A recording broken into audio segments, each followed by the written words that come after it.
ఈరోజు మనం చర్చించుకోబోయే జీవన సమస్య గురక. ప్రస్తుతం ఈ గురకతో చిన్నపిల్లల దగ్గర నుంచి పెద్దవాళ్ళ వరకు ప్రతి ఒక్కళ్ళు బాధపడుతున్నారు. అసలు ఈ గురక రావడానికి కారణాలు ఏమిటంటారు? గురక ఏంటంటే ఇప్పుడు మనం ముక్కుతోటి మనం గాలి లోపలికి పీల్చుకుంటాం, బయటకు వదులుతూ ఉంటాం.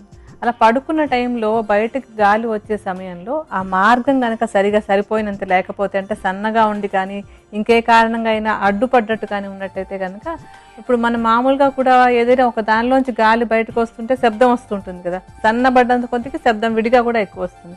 అలాగే మార్గంలో అవరోధం ఏదైనా ఉన్నప్పుడు ముక్కులోంచి గాలి బయటకు వదిలేటప్పుడు ఒక ధ్వని వస్తుంది, అదే గురకలాగా అన్నమాట.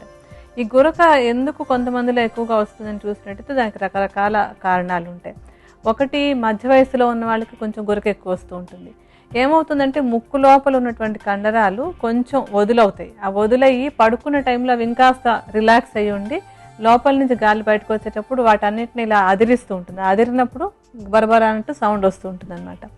అది తర్వాత కొవ్వు ఎక్కువగా ఉండడం, అంటే కొంచెం బాగా లావుగా ఉన్న వాళ్ళలో పైకి కనిపించే కొవ్వే కాకుండా లోపల కూడా కొంత కొవ్వు లాంటిది పేరుకున్నట్టు అయ్యి ఈ గాలి బయటకు వచ్చేటప్పుడు గురక లాంటిది అని వస్తూ ఉంటుంది. సైనసైటిస్ సమస్యతో బాధపడే వాళ్ళలో కూడా ఈ గురక సమస్య ఎక్కువగా కనపడుతూ ఉంటుంది. ఆ తర్వాత ఏంటంటే ముక్కు వెనకాల ఒక గ్రంథులు ఉంటాయి, వాటిని ఎడినాయిడ్స్ అంటూ ఉంటారు. ఆ ఎడినాయిడ్స్లో వాపు ఉన్న వాళ్ళలో కూడా ఈ గురక వచ్చేందుకు ఎక్కువగా అవకాశం ఉంటుంది. అయితే ఇక సామాన్యంగా ఏంటంటే వెల్లకిలా పడుకున్నప్పుడు, అంటే వీపు ఇలా పెట్టుకుని వెల్లకిలా పడుకుంటారు కదా, లోపల ముక్కు లోపల ఉన్నటువంటి కండరాలు కొంచెం లూజ్గా అయినట్టుగా అయ్యి వాటి మించి గాలి బయటకు వస్తున్నప్పుడు ఈ గుర్రు అని చెప్పి గురక లాంటి ధ్వని రావటం అనేది జరుగుతూ ఉంటుంది. డాక్టర్ గారు, ఈ గురక తగ్గించుకోవడానికి ఏమైనా సూచనలు ఇస్తారా అండి?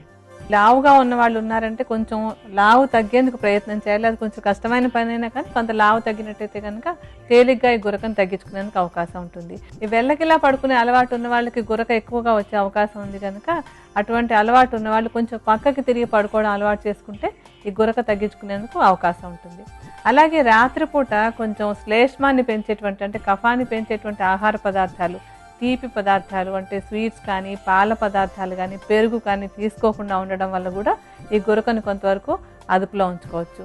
ఆ తర్వాత ఏంటంటే రాత్రిపూట బాగా కడుపు నిండా భోంచేయకుండా ఇంకా కొంచెం తిందామని అనిపించే సమయంలోనే ఆహారం తీసుకోవడం ఆపేసినట్టయితే కూడా ఈ గురకని అదుపులో ఉంచుకునేందుకు అవకాశం ఉంటుంది. ఎందుకంటే బాగా కడుపు నిండా తిని బాగా గాఢంగా నిద్రపోయినప్పుడు ఈ గురక బాగా ఎక్కువగా వస్తూ ఉంటుంది. ఈ ఒక సూచన పాటించవచ్చు.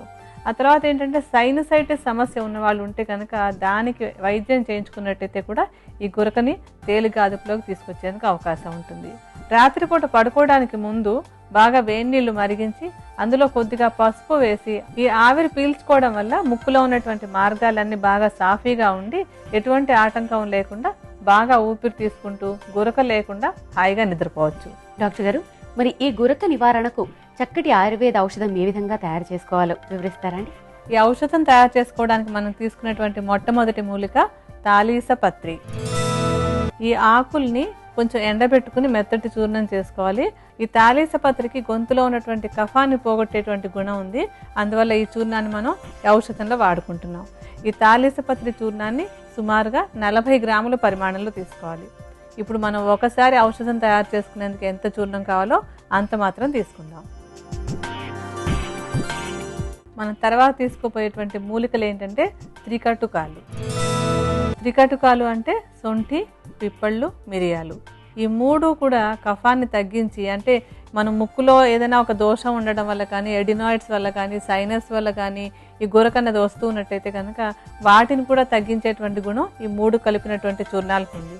ఈ సొంఠి, పిప్పళ్ళు, మిరియాలు మూడు సమానంగా తీసుకుని చూర్ణం చేసి ఉంచుకుని దాన్ని సుమారుగా 60 గ్రాముల పరిమాణంలో తీసుకోవాలి.